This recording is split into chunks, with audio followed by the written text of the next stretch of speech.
अस्सलाम वालेकुम गाइस, कैसे हैं हम सब लोग। आज मैं अपने वादे के मुताबिक आप सबके लिए जो ट्यूटोरियल लेकर आया हूँ वो मैंने कहा था कि आपको मैं उसकी एक वीडियो अलग से बना के अपलोड कर दूँगा।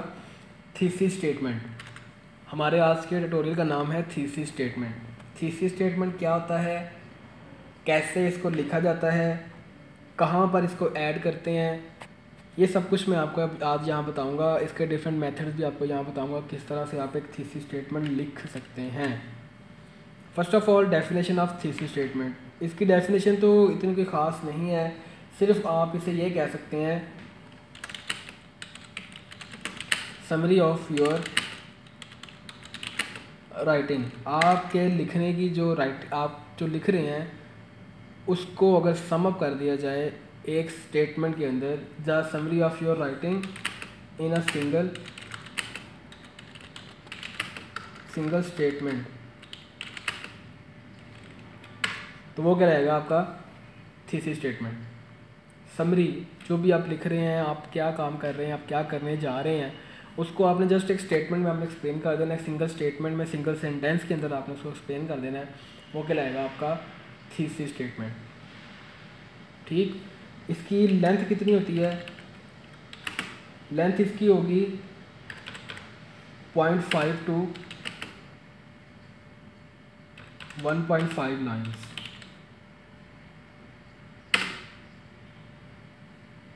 ठीक, ये इसकी लेंथ है। हाफ से 1.5 लाइन इसकी कम से कम होनी चाहिए, तो आपका एक थीसिस स्टेटमेंट एक अच्छा थीसिस स्टेटमेंट कहलाएगा। प्लेसमेंट क्या होती है इसकी? प्लेसमेंट इसकी होगी, जब भी आप थीसिस स्टेटमेंट लिखेंगे तो ये इंट्रो का लास्ट जो स्टेटमेंट है वो कहलाएगा आपका thesis statement. It will at the end of your introduction. जो भी इंट्रोडक्शन आप कर रहे हैं उस इंट्रोडक्शन के लास्ट पे आपने सम अप कर देना है आप क्या करने जा रहे हैं, वो क्या लगेगा आपका थीसिस स्टेटमेंट। ठीक है, लिखना किस तरह से है, इसको लिखने के 2-3 मेथड्स हैं, वो मैं अभी आपको बताता हूँ।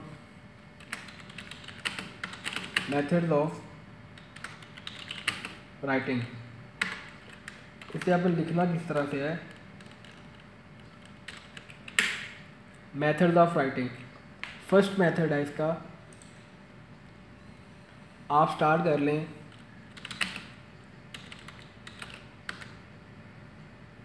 द पर्पस ऑफ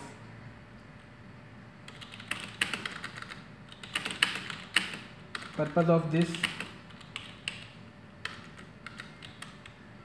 यहाँ पर आपने उस चीज़ को एक्सप्लेन कर देना कि वो है क्या। ऐसे है तो ऐसे लिख दें, समरी है तो समरी लिख दें, एनालिसिस है तो एनालिसिस लिख दें। जो भी आप काम करना चाह रहे हैं वो यहाँ पर उसका नेम लिख दें। The purpose of this, first करें मैं ऐसे बात कर रहा हूँ, the purpose of this essay is to talk about दी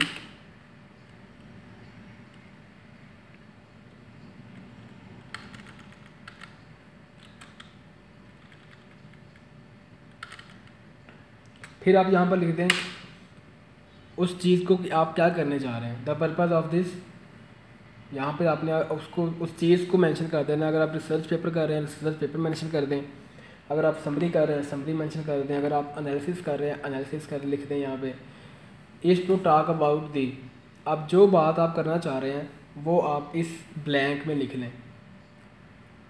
ठीक, एक तो इसका मेथड है ये वाला। सेकंड मेथड है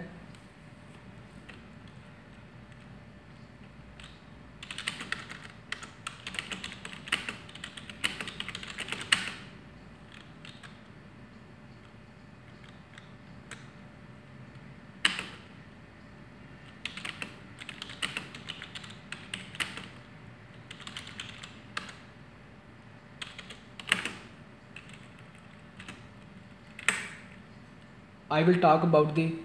जो भी आप बात करना चाह रहे हैं वो यहाँ पे लिख के एंड लिख दें इन दी ओवरऑल राइटअप। इस पूरे राइटअप में मैं इसकी बात करूँगा। ठीक है, ये 2 वेज हैं। आप और भी बहुत सी चीज़ें, बहुत से मेथड्स हैं इसके आप ऐड कर सकते हैं। ज़ाहिर बात है अगर आप राइटर हैं तो आपके पास तो इन्फॉर्मेशन काफ़ी ज़्यादा होगी, आपके पास वर्ड्स बहुत ज़्यादा होंगे, आप एक अच्छी स्टेटमेंट बना सकते हैं।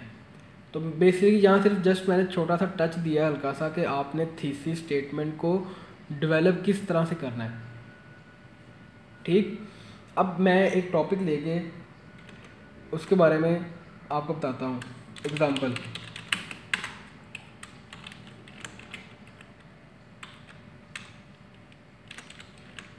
क्या है, मिसाल के तौर पर देखें जी, मैं टॉपिक है मेरा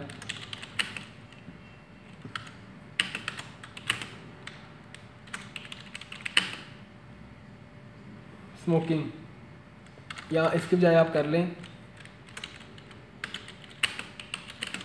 फर्स्ट डे एट कॉलेज। अब किस तरह से मैं लिखूँगा, द पर्पस ऑफ दिस, अब ऐसे लिख रहा हूँ मैं, is to talk about my overall experience about the first day at college. अब देखें ज़रा, द पर्पज़ ऑफ दिस, ये ब्लैंक थी जिसे मैंने फिल किया है, इज़ टू टॉक अबाउट, और ये दूसरी ब्लैंक।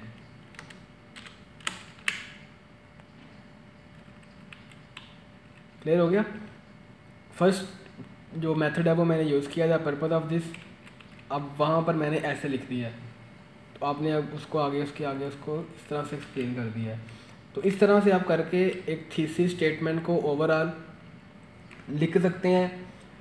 इसके लिखने से क्या होता है कि जो आपकी टारगेट ऑडियंस है या आपका जो प्रोफेसर है जिसके लिए आप काम कर रहे हैं, उसके ऊपर एक अच्छा इंप्रेशन पड़ता है कि इसे राइटिंग का स्टाइल पता है, राइटिंग किस तरह से की जाती है उसे पता है।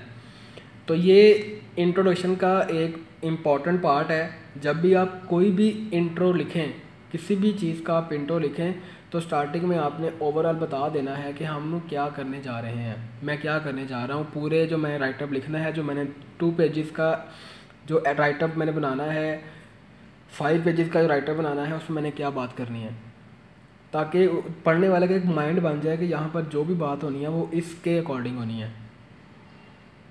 ठीक है, तो ये ओवरऑल थीसिस स्टेटमेंट के बारे में छोटा सा ट्यूटोरियल था। कोई चीज़ समझ ना आई हो तो ज़रूर बताइएगा, मैं दोबारा उसको एक्सप्लेन कर दूँगा। ठीक है, हमारे चैनल को सब्सक्राइब कीजिए, वीडियोस को शेयर कीजिए, ताकि मैक्सिमम पीपल्स तक हमारा जो है ये पैगाम है पहुंच जाए, और हमारा जो मकसद है कि हमने अपने जितने भी राइटिंग की प्रॉब्लम्स हैं उनका सलूशन आपको देना है, वो हमारा मकसद पूरा हो सके। अपना ख्याल रखिएगा। ठीक है, हमारे चैनल को सब्सक्राइब कीजिएगा। थैंक यू, अल्लाह हाफिज़।